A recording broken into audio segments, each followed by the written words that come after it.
I truly understand this fear. I've lived it. And I want to be straight with you about something. This fear that you're fundamentally broken, that the emptiness is permanent, that this is just who you are now, that's not insight. That's a symptom. And I want you to know that a lot of my clients felt the same way in the beginning. I did too. I lived through this. They were afraid of another thing, another program not working, because it further entrenched them in their suffering and feelings of stuckness. That belief is what happens when you've been stuck so long that the stuckness starts to feel like your identity. When the weight on your chest becomes so familiar, you forget what lightness feels like.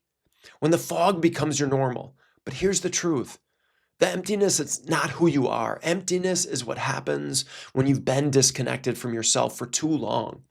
You shaped yourself around a relationship for years, maybe decades. You lost your voice. You lost your body. You lost your sense of what actually matters to you. And when that relationship ended, there was nothing underneath to return to. That's not a permanent condition. If you are open to it, that's a starting point for rebuilding. The emptiness you feel isn't proof that you're hollow. It's proof that you haven't yet reconnected with the parts of yourself you abandoned. Those parts aren't gone. They're buried. They're waiting. They've been waiting for a long time. And I've watched person after person sit across from me convinced that they were unfixable, only to discover weeks later that they were just disconnected.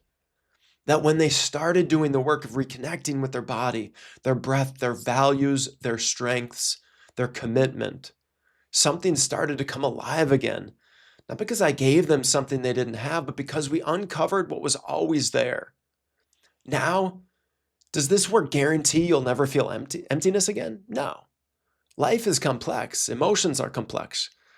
There will be hard days, but there's a difference between feeling empty because life is hard and feeling empty because you're completely disconnected from yourself. The first is part of being human. The second is solvable. The real question is, are you willing to find out?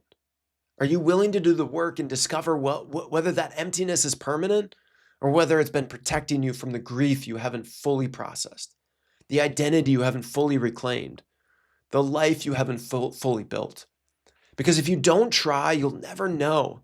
And that would be the real tragedy. Not that you did the work and it didn't help, but that you never gave yourself the chance. This is why I do this work. This is my calling. I can't wait to talk to you. I can't wait to help you out. Look forward to seeing you on the other side.